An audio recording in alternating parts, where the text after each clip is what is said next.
नमस्कार मेरे प्यारे साईं भक्तों। आज बाबा की प्रेरणा से मैं आपको साईं सच्चरित्र का अध्याय 3 सुनाने जा रही हूँ।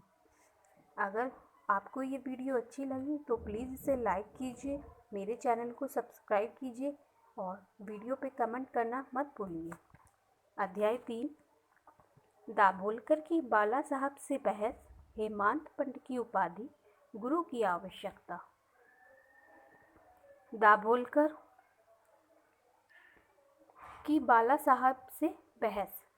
गोविंदराव दाभोलकर जब शिरडी पहुंचे तो पहले ही दिन उनकी बाला साहब से बहस हो गई। बहस का विषय था गुरु की आवश्यकता क्यों। दाभोलकर का कहना था कि जब कर्म करना आवश्यक ही है तो फिर गुरु की आवश्यकता क्या है। क्यों गुरु की पराधीनता स्वीकार की जाए। व्यक्ति को कर्म करते हुए स्वयं ही आगे बढ़ना चाहिए। गुरु आके शिष्य के लिए करता ही क्या है, वह तो सुखद नींद से सोता है। इस तरह दाभोलकर जहाँ स्वतंत्रता के पक्षधर थे, वहीं बाला साहब प्रारब्ध के पक्षधर थे। बाला साहब का कहना था कि विधाता ने जो लिख दिया वह होकर ही रहता है। विधि के आगे तो महान से महान लोग भी विफल हो जाते हैं। फिर बाला साहब विनम्र भाव से दाभोलकर से बोले कि भाई साहब, यह अहम भाव, यह धूर्त विद्या त्याग दो, यह आपके सहायक नहीं है।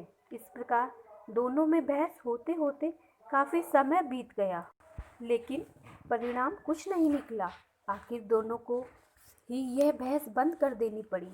इसका निष्कर्ष केवल इतना निकला कि व्यर्थ के विवाद से मन अशांत हो जाता है। विवाद की जड़ अहम भाव है।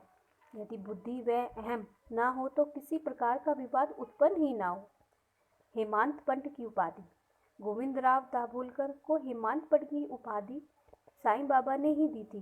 बहस के बाद जब दाभोलकर अन्य लोगों के साथ मस्जिद पहुंचे तो साईं बाबा ने काका साहब को संबोधित करके पूछा कि साठेवाड़ा में क्या हो रहा था, बहस किस बात पर हो रही थी। फिर बाबा ने दाभोलकर की ओर देखते हुए कहा कि हेमंत पंत ने क्या कहा। जब दाभोलकर ने ऐसा सुना तो उन्हें घोर अचंभा हुआ कि साठेवाड़ा और मस्जिद में तो पर्याप्त फासला है। फिर साईं बाबा को इस विवाद के बारे में कैसे पता चला। अवश्य ही साईं बाबा अंतर्यामी है। फिर दाभोलकर विचार करने लगे कि बाबा ने उन्हें हेमंत पंत क्यों कहा। हेमंत पंत तो हेमादि पंत का विकृत रूप है। हेमादि पंत तो देवगिरी के यदुवंशी राजा महादेव व रामदेव के सुप्रसिद्ध मंत्री थे। वे बड़े विद्वान थे और आध्यात्मिक विषयक चतुर्वर्ग चिंतामणि की रचना उन्होंने ही की थी। राज प्रशस्ति रचना भी उन्होंने ही की थी। बही खाता पद्धति का आविष्कार भी उन्होंने ही किया था। कहाँ इतने बड़े विद्वान और कहाँ मैं मूढ़मती। फिर बाबा ने मुझे हेमंत पंत क्यों कहा।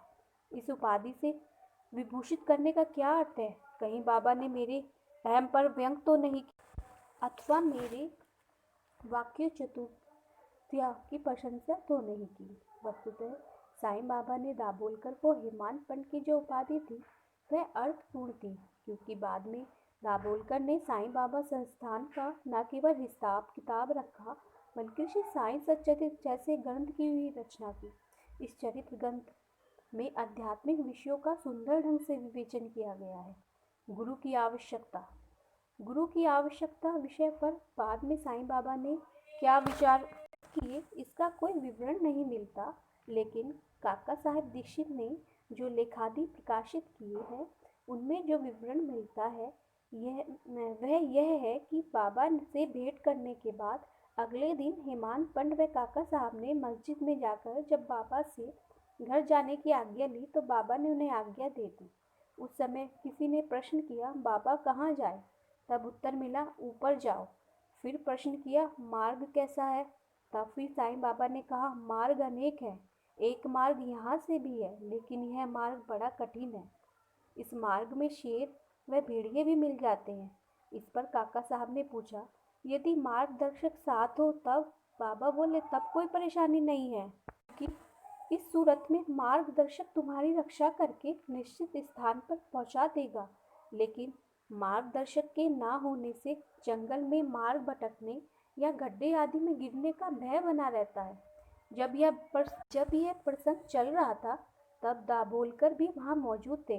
उन्होंने सोचा कि बाबा जो कुछ भी बतला रहे हैं, वह वास्तव में गुरु की आवश्यकता विषय पर हुए विवाद का उत्तर है। इसके बाद दाभोलकर ने इस विषय पर कभी विवाद न करने का दृढ़ निश्चय कर लिया।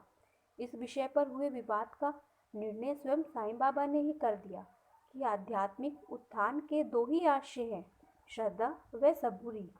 श्रद्धा का संबंध गुरु की आवश्यकता से संबंध है, जबकि धैर्य का संबंध शिष्य की योग्यता से संबद्ध है। गुरु के संबंध में हेमांत पंत ने इस ग्रंथ के 6 अध्याय में ठीक तरह से प्रकाश डाला है। ओम साई नमो नमः। ओम साई राम।